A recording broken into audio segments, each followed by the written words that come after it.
G'day everyone and welcome back to another live stream here at the Australian Reptile Park. Now, I hope you've been enjoying our videos. Yesterday I think we had a great video on the camouflage of some of our reptile species, and there's plenty more videos to catch during the week, so make sure you tune in. Now, my name's Dan and I'm the head reptile keeper here, and I'm about to take you to a very, very special place. We're going to walk into our Manning River Turtle facility.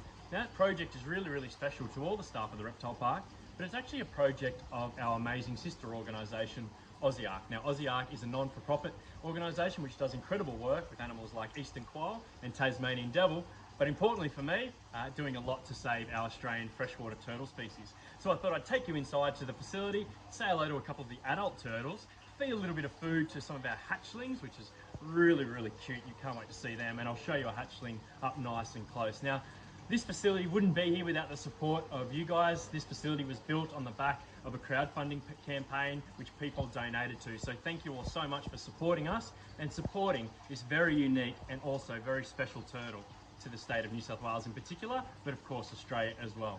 So how about we head on inside, have a look at a couple of adult Manning River turtles. Come with me. My favourite place, besides maybe the Komodos. Probably second favourite. Come on inside.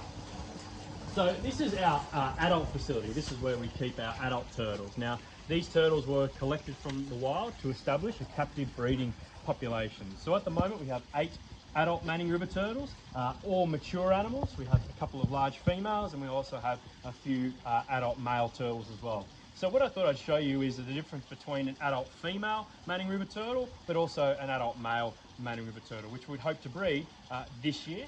Now, the reason we're establishing this captive insurance population, and particularly for your turtles found in Eastern Australia, they face many threats, but one of their major threats is predation from fox. Now, fox don't just predate on their nest sites, but also potentially on the adult females as well, which makes them quite delicate and brings down that recruitment level almost to zero.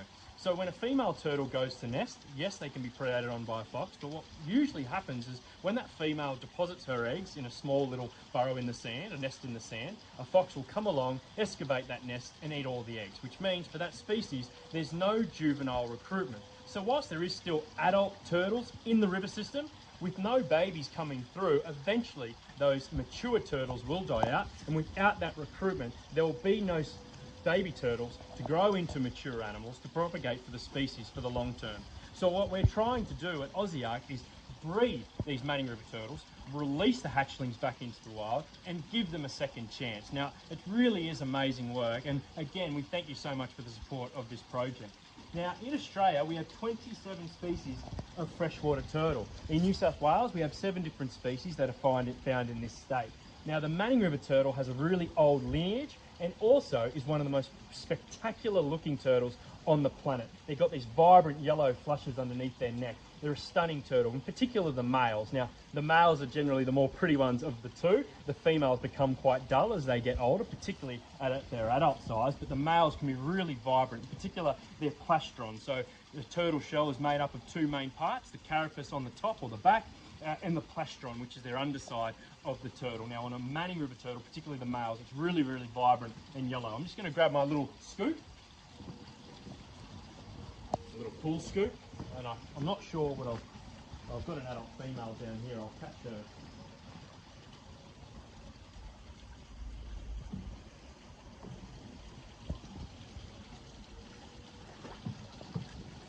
Try and catch her. Oh, I missed her. I might get a little female.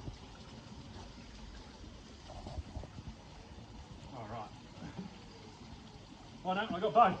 This is the one I wanted. I managed to score both of them. I'll let this other one go. Give me 2 seconds. There we go. I didn't even realise I had actually caught the big adult female. Now, I was hoping to catch the male as well, but I thought I'd just show you the big girl itself. Now, I would love to be able to tell you how old this turtle is, but I don't exactly know. They can live for an extremely long time. Some Australian freshwater turtle species can live till they're around 60 years old, and you can see by the size of this, this is a pretty, not a ginormous adult female, but a pretty big one for the Manning, for the species itself. But this turtle could be anywhere between 20, 30 years of age, maybe even a little bit older, and you can see just the detail in their face. It looks like an old animal. Now, this particular turtle, very special because she laid eggs at the park and we successfully hatched out those eggs here, and soon those turtles will be released back into the wild. So her young will go straight back to where she was collected from. Now you're probably wondering, why do we collect these particular turtles? Now, where we found these particular individuals far up in the Barnard River, they're experiencing Australia's worst ever drought. We were visiting turtle sites, surveying turtle sites, where we were finding 10, 20 Manning River turtles in tiny little mud wallows, tiny little pools. Now, in days, those pools were going to dry out. Once that happens, of course, the turtles were going to die. Now, we were moving some of those turtles to bigger bodies of water. Some of the unfortunate ones we found tried to do that themselves and unfortunately perished. So these turtles were literally grabbed from the smallest mud wallow you could possibly imagine. They were going to die in the next 2 to 3 days. We removed them and brought a few back to the park to help establish our captive insurance population. Really special for this female, because as I said, she deposited a number of eggs at the park, which we successfully hatched, and those hatchlings will go back into that river system, as long as conditions are okay, back into the wild. So really is amazing work. Now, this is a female. The males don't get anywhere near as large. Now, you're probably wondering, how do I know it's a girl? Well, by her size. The males don't get anywhere near as big as the females, but also too, another great way to tell the difference between the sexes of our turtle species is in their tail length. The males, the cloaca, which is the vent I'm pointing to right now, will usually sit just past the carapace, again, that top part of the shell. Females typically have much smaller tails, so I know quite clearly, just from her size and her tail length, and of course the fact that she laid eggs, this is definitely a female Manning River turtle, and one of my favourite ones that we have here at the park, because she really is special to all the team at the Reptile Park and Aussie Ark. Another cool thing, and you're going to see it better on this adult female than the juveniles, is their beautiful green eyes. They have the most stunning eyes on the planet. Turtles and tortoises, they've been on the planet for such an extremely long time, over 220 million years, and without our help, unfortunately, this particular species, which dates back over 60 million years, could potentially become extinct. So it's up to us to help save them, get them back in the wild, and ensure they're still here for another couple of 100 years, hopefully, maybe more. All right, perfect. Back in, swimming away. Now, I've shown you the adults, but let's see the cute stuff. Let's go show you our hatchling Manning River turtle. So we're going to go back inside, jump inside our little off display area. I'm going to change gloves because of quarantine. Okay, welcome. Now this is a very, very special room, because inside of this room we have a number of hatchling Manning River turtles. Now, why they're so important is this first clutch was actually collected from the wild along the Manning River. A wonderful landowner identified that these turtles had been laid. She found the female laying the nest. We can't thank her enough. We went to that spot and removed those turtles, brought them to the reptile park, incubated them here and hatched them out, and they're developing extremely well. The other clutch, as I mentioned before, was from the female that we collected from the wild in the Barnard River, who laid her eggs here at the reptile park, and the same process. Now, the key with these hatchlings is they're going to be released back into the wild. Now, what a great story for the species. What I thought I'd do though is actually throw in a little bit of, we feed them a really mixed diet. We're obviously trying to ensure they grow nice and healthy. We also feed them live foods as well, which teaches the animals how to forage for their own food. But you'll see they get very, very excited generally by food. So we've got a little bit of bloodworms for them today, a little bit of red bloodworms, and we can get a close shot of them coming down to feed. There we go, look at that. Now, if you're wondering what those marks are on the top part of the turtle shell, the carapace there, that is the way we identify each individual. We also can identify every single one by their unique colour markings on their plastron. So each animal has its own identification card, so we can easily identify them just by picking them up and looking at their plastron. But you can see they absolutely love food, and we are preparing these animals right now for their return back to the wild, which is really exciting.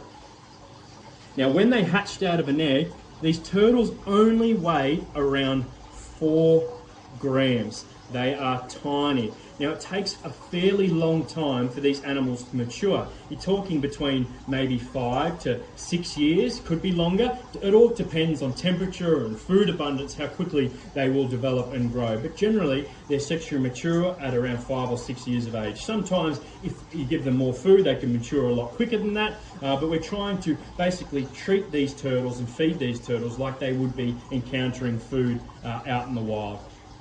What I might do is grab a little one so you can get a close-up look. I'll grab this one, that's good, and we'll head back outside and have a nice close look at one of our babies. All right. Now, I mentioned before, oh, that's very cute, isn't it? That's about as cute as it can get. You can see those colour markings on the plastron there. They're unique to all the different animals that we have inside there, so that's one of the ways we can identify them. Jake, one of our reptile keepers here, he knows those markings off the top of his head. You've just got to flash him and he knows exactly which turtle he's looking at.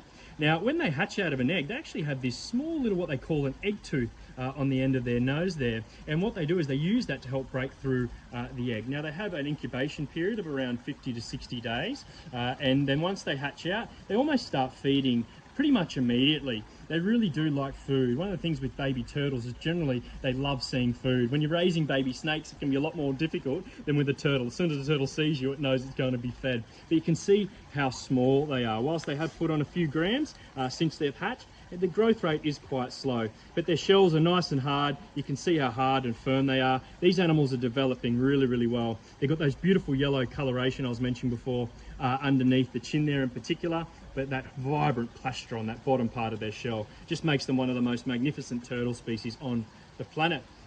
Obviously, it's a project that's very, very important to us in AUSIARK, and we couldn't do it without our other partners, the Office of Environment and Heritage, and of course, Ricky Spencer and Western Sydney University, and all our other partners. We thank you all so much for the support in getting these beautiful, beautiful turtles, hopefully, back in the wild very, very soon. Now, I'm guessing you might have some questions for me, Caitlin? Yeah, people want to know, how big can they get? Yeah, okay, so obviously right now I'm holding a hatchling. A really big Manning River turtle might be about 1.2 kilograms. Now I'm talking about the females, and they might have a carapace length of around 30 centimetres, straight carapace length. So they're not a massive turtle. The biggest freshwater turtle species we have here in Australia would be your pig-nosed turtle from the Northern Territory. The biggest turtle on the planet though is of course the leathery sea turtle. Now leathery sea turtles can get to around 700 or 800 kilos, so they're absolutely massive. The females, once again, our mains don't get anywhere near as big as that. How old can they get? Great question. The thing with freshwater turtles is they surprise a lot of people in their longevity. So freshwater turtles like your eastern long-neck turtle, your Mary River turtle, you're talking about 60 years of age. Pretty much goes the same for these Manning River turtles. They have an extremely long lifespan. Was this species impacted by the bushfires? Yeah, so obviously bushfires did go through the region where this particular species is found, but they're really affected by what was recorded as one of Australia's worst drought periods. Now, particularly in some reaches of the river and its tributaries, we were visiting sites throughout that time, and we were finding dead turtles that had literally tried to escape drying ponds to find water. They were heavily impacted by drought, and this was the stronghold of the species, and that's why insurance populations like this are so important, and all the other research that we're doing for this particular animal. How many eggs can they lay every year? Oh, great question. So of our females that we've had here at the park, one of our females laid 20 eggs. One of our other females that we collected, the clutch we collected from the wild was much smaller than that. So I think one of the records is around 24 to 25 eggs from one single female, and that's about an average for a lot of this particular genus of turtle. Why is it so important to conserve this species? Turtles are not just important because they're cute, but they also play a really important role in their ecosystem. So they're one of those animals that without them, because they're almost like they're so important because of the role they play in the ecosystem in terms of controlling waste, controlling plant matter. All these different things go into a really important and healthy aquatic ecosystem. So without turtles, everything around it will start to fall apart. So whether it's a turtle in New South Wales or Queensland or Western Australia, they play such a vital role. So saving the turtle helps save that aquatic ecosystem. How can people help the Manning River turtle? Okay, there's heaps of different ways you can do that, but most of all, supporting AUSIARK, supporting our other programs, visit our websites, donating, and just keeping an eye out for turtles can be a simple one. particularly things like eastern long-necked turtles. When they go to nest, they'll cross the roads. Just by slowing down for turtles when they're on the road can help these animals out in the wild. So there's heaps of things you can do. Visit our website, and hopefully we're going to see the Manning River turtle on the planet for a very, very long time. All right, guys, I hope you enjoyed our introduction to our Manning River Turtle facility. I hope you enjoyed that video. If you have any more questions, make sure you post away, and enjoy the rest of our videos throughout our live streams during the week. I'm going to put this turtle back inside of its tank, and it's going to go for a little swim and some tucker. I'll see you next time. Thank you. See ya.